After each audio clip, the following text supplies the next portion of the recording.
I've been working in my garage for the past 3 or 4 months now, because of course our office has been closed. But of course I'm grateful too to have a garage where I can work and exercise, and it's kind of become a little man cave, I guess. That's what some people told me. It's a place where I can find some solitude, and it's a quiet space for right now. And one of the things that I love about this office is actually that it has a very big window. When I open that garage door, I can see out to my neighbors and to the folks that are walking down the street every day, and I see the guy that's blowing the leaves next door, who came over to my driveway and cleared all the leaves off my driveway. And I had a chance to go out and thank him for that. And I just have a great view. I see some beautiful acts of kindness every day. And I see neighbors who occasionally wave as they walk by. Last week, one of our neighbors came up onto the driveway, and she wrote on it with some chalk, and I was so curious to know what she was doing. And she waved at me after she was finished, because she saw me in here working, and then she walked away. And I was so curious to see what she had written as I walked out there to look. And I couldn't help but smile, because it said simply, "We love our neighbors." She and her partner were walking around the neighborhood thanking folks for helping her celebrate her birthday. A lot of neighbors have driven by in the past few months to celebrate different people's birthdays on our street, and several of us went over and we were honking our horns for her 60th birthday, and there were cards and there were some gifts given, and she was just very, very touched. And I think, one of the things that I've come to see is that we've grown closer as neighbors as a result of this virus, and I think it's increased our appreciation for one another, our empathy. And I want to talk a little bit about empathy today. Empathy being the ability to sympathize and to have compassion with and for others.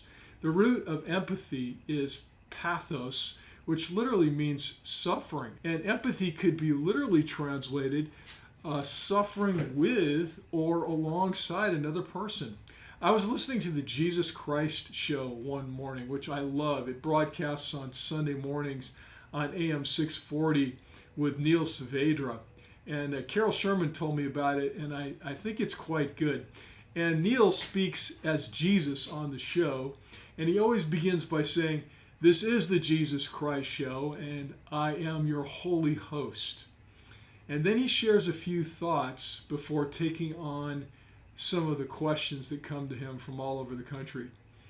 And on this particular day, his chosen theme was empathy. And Jesus, on the show, makes the point that the Christian life is all about empathy, that you can't really call yourself a Christian if you have no empathy. Empathy, he says, is what the cross is all about.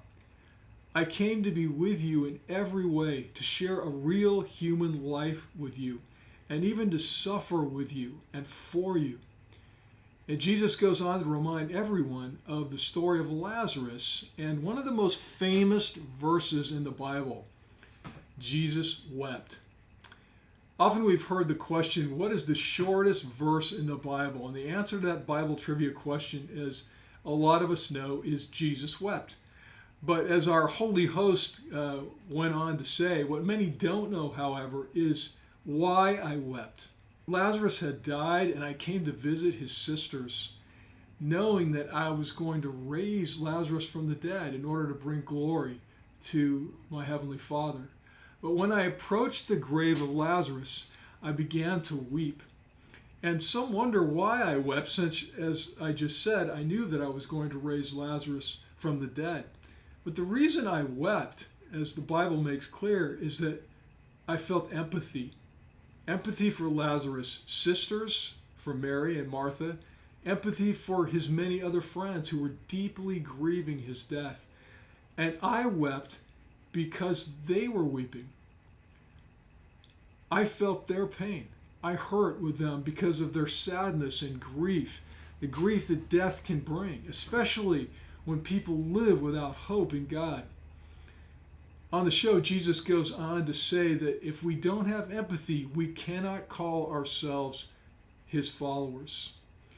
And that's a serious statement, but I think it's true.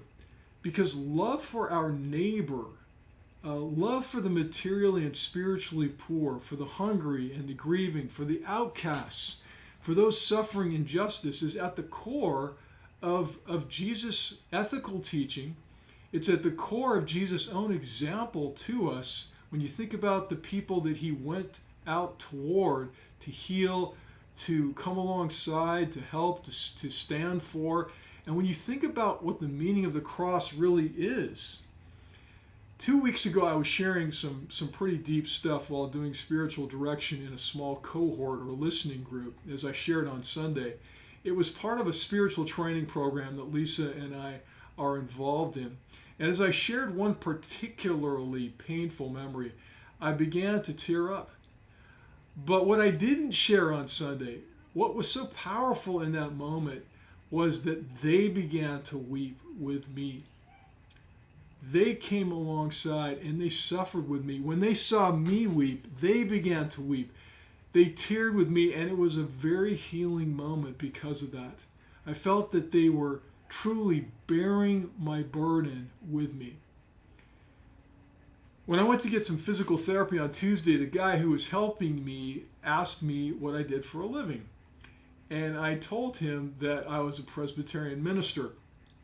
And that's when he told me that he was raised Catholic but was not a believer anymore. And I've heard this story so many times. Folks, either in Protestant or Catholic churches, young adults in particular, like this guy, who are not following Christ anymore or don't associate with the church. And he was very polite. But he said that he got tired of the church and it didn't seem relevant anymore to him. And as we spoke, the old Steve, probably in college would have tried to argue him, into believing again, which I found was fruitless. But instead, I was able to connect with him in other ways. I was able to empathize with him. And what we discovered was that we had some common convictions, first of all, about how people should be treated.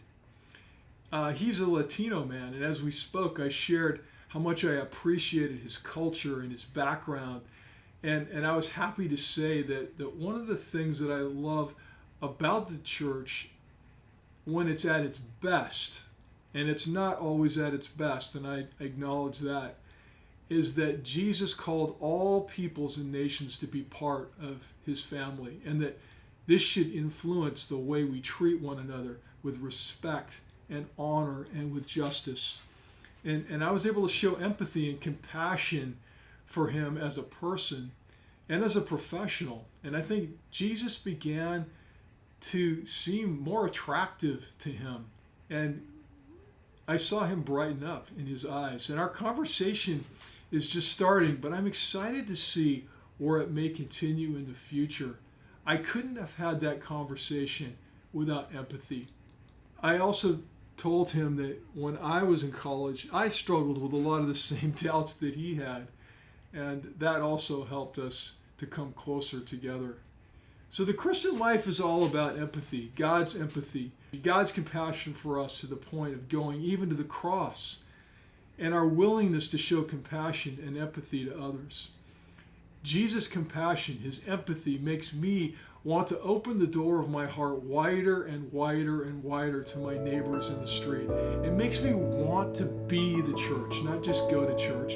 And it makes me want to be a good neighbor, to show empathy, to demonstrate the love of Christ. So I want to ask you today, where do you think God is calling you to a deeper empathy for the plight of others, a greater compassion, a greater concern? Where's God calling you to weep with those who weep, or to rejoice with those who are rejoicing?